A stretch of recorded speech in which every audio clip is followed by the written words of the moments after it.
Great to have you listening here on a Thursday with Chris Kelly right here. There's Chris Demm right there. What's up? What's up? What's up? What's up? That's how I like that. That's how I enter my home every day. Daddy's home. What's up? What's up? What's up? What's up? Daddy's home. I kind of hope Donald Trump does the same thing. Like when he first gets back in the White House. Yeah. What's up? What's up? What's up? What's up? Daddy's home. Daddy's home. That's what they were saying yesterday. Daddy's home. Yeah. Getting back to the White House. You said it was a little awkward. Yeah, it was a little awkward. I got a lot of weird emails and messages like, Daddy's back. And I'm like, I don't. Yeah, grown men. Grown men should not We call other shouldn't men say daddy. that. Daddy's back. You know, I have a few observations. First, non-election, and then some election observation. I really want your opinion, because I thought about the election a lot yesterday, and I got a lot of emails saying, keep talking about this election. You know, we're hanging on. We appreciate your insight leading up to. Yes. And, of course, your spot-on prediction again. Yes. Yeah, a lot of people were really happy with your prediction. I said, thank you for letting him do that after all. It doesn't... We've not had a rating spike like this in a long time. It was like the stock market. Just all of a sudden, man, out of nowhere. I should have done that earlier, I guess. But a lot of people said, thank you for your terrific analysis going in, the spot-on prediction, and then your great retrospective analysis on the way out. So there's more of that today. But the first observation I'll make, just as I don't even know why this popped into my head, was earlier this week, we were talking about how to know if you're the toxic personality in the workplace, the friend that nobody wants around, you know, and there were several different signs, and one was awkward silence. And today I just made this observation, usually leading up to the start of this show. I'm always excited. I always say this is the most exciting part of the day. Oh, man, who knows where it'll go. And usually Chris Demm, Biggie's in here working. Chris Demm comes in 5 minutes before airtime. I come in 90 seconds before airtime, and we go. Right. Lights come on. It's hot. Microphones turn on and excitement. Go, go, go. Today, once a year this happens, I was running early, which is never a good sign, by the way. This program will underwhelm. If you're running early, it's like, I mean, you know. You're not, yeah. Exactly. So today, 6 minutes before this program starts, I come in first. Now, normally, every day when I come in last, Chris Demm and Biggie are in here. I walk in and they're chatting it up, and there's a giggle and a laugh, and then I open the door and everybody just gets quiet. And then today, I was first, and I walked in. I was expecting Biggie to start in, you know, open his door and start nothing. So I just sat for like 5 minutes in dead silence. Yeah, I was running much later than I prefer. And here comes Chris Demm in the room, and Biggie's face just lights up. And I thought, I'm that toxic. Is it me that's the toxic work presence that nobody wants around? Because we just sat here literally staring through a glass at each other without even saying hello, you know? No, yeah. And we're best friends. And I mean, Are you? Listen to what I just told Chris Demm. He was saying it was like 10 minutes before you were supposed to get here, and he's like, and Chris Demm says, well, Biggie should arrive any minute. And I just had an epiphany. I should put Biggie on my Life 360 app so that I know where he is at every second of the day. Like hell. I knew you'd say that, but really you want it. I can tell that really. Can you do that against someone's will? Like power of attorney? Well... Yeah, I mean, I should get a legal representative. I need to know. I'm kind of surprised he hasn't air tagged my car like the stalkers I should do this. I should do this. And I knew that would be your reaction. Immediately, walls up. But it would be so great. That way, I know where you are at every second of the day. So when you're tempted by a sugary food item, I can say fried chicken. I can say, no, remember, Oasis. That's right. Rose Bowl, sure. Wonderwall, all that program. So you think about it. And if you don't agree to it, I'll pursue a legal option. Or something sort of illegal. Yeah. I'll pursue it. I'll take different avenues.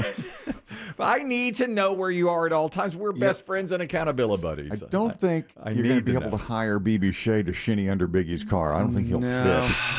Who do I know? Put the air tag. Do I know anyone thin enough and young enough to get under Biggie's car? No, I don't think I do. Well, the problem is I moved. See, you used to be able to drive. I used to be able to drive by and be like, all right, his light's on. Exactly. I would drive by your place on the way into work, and I would look up and I'd see you your giant silhouette in the window, and I'd think, yes, smoking a cigarette. The little orange glow. Thinking, Lord, take me now. He's up. He's up. He's ready to go. Now And he then moves. flick it slowly off the balcony. Exactly. And I drive by that apartment every day, and I look up and say, oh, There's a hole in my heart. there is, but it can be filled electronically.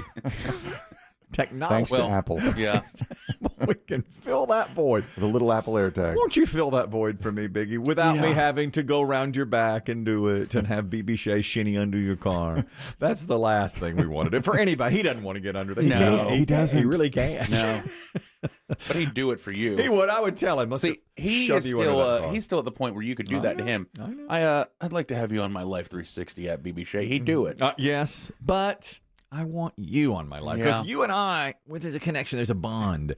Even when the bond isn't there, it kicks in every now and then. Exactly. There's a bond, and I want it. I just want it electric. You think about it. Think about it. I'm just going to say to you, have an open mind about it. It'll give me some time. Will you it's a long time. allow Biggie the same privilege? Yes. I have nothing to hide. You can Nothing? Well, I mean, some things, but not from Biggie, really. Yeah. If my wife knows where I am at all times. Yeah. That's when I'm driving by a Chick-fil-A, suddenly I'll get a buzz, and it's like, Take a hard right. yeah. Hard right now. In 50 feet, 25 feet. It's incredible. It's incredible. Yesterday, my daughter was in the grocery store. My wife knew it. Solo? Yes, by herself. My wife knew it, so my wife texted her and said, we need milk, grab it. And my daughter, 5 minutes later, texts back, oh, sorry, I was already in the parking lot. Well, my wife knew that. No, that's not. Yeah. You can tell whether you're in the building or in the parking lot? She knew darn well. Oh yeah. And she knows she plays that game, too. And she turned to me and said, you know what your daughter just did to me? And I said, no, what? And anytime she does something like that, it's my daughter, of course, not her daughter. And I said, no, what? And she explained. And she goes, and then she looked at me. She goes, and I know you do that to me, too. I know, because many times, like I'm in the store and I see grab such a, but I'm already in line. I'm like, I'm not getting that. Oh alive. yeah. I'm not getting that alive. These apps are unreal. I mean, they will dead on your location, which is true because I've seen it. Yeah. I've done it to my mom and to my sister. Yeah. And they've done it to me where they'll say, what are you doing what are you just sitting in a parking lot here? Mm-hmm. What do you mean?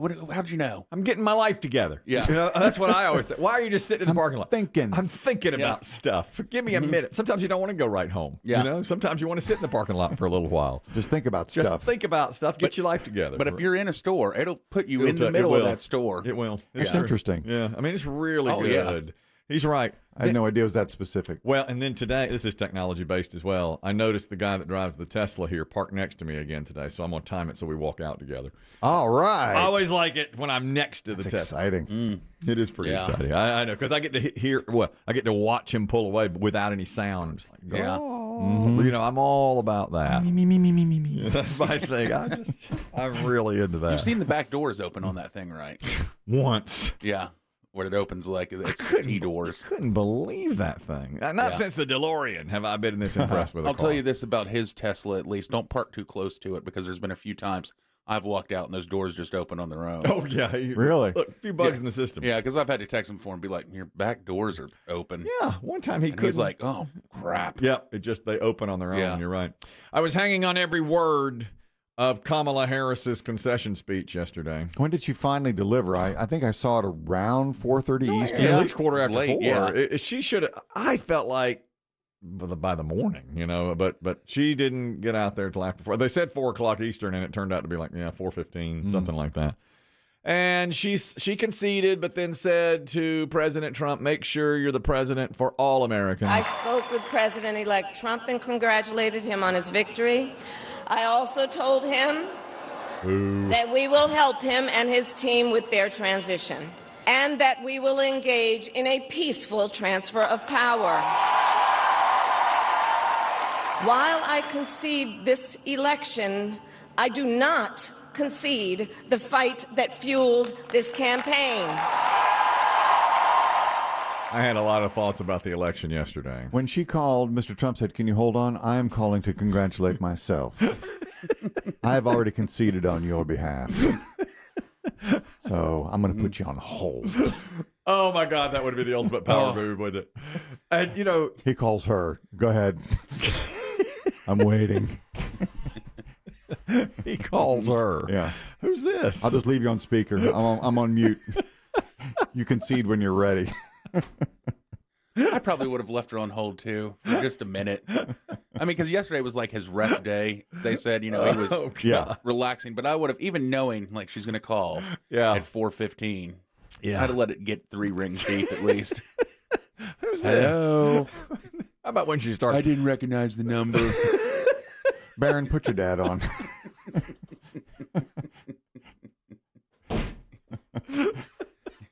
I know. He's like the one guy that would just lord it over. Yeah. And you know it's a call that we've all done that. You have a call you have to make. You have to call your bank, an attorney. You put it off until almost the end of the business day. That's right. Oh, if I don't do it now, they're going to close. Yeah. I guess I have to do it. So she calls. I bet he did just If you're calling to concede, please listen carefully as our options have changed. The options have always changed. You ever notice that? When you call a dentist's office, a doctor's office, anybody's office, they just change their options. To apologize. Please listen carefully. That's right. Because we just changed everything. Everything's changed here. To concede in Spanish, marque 2 horas.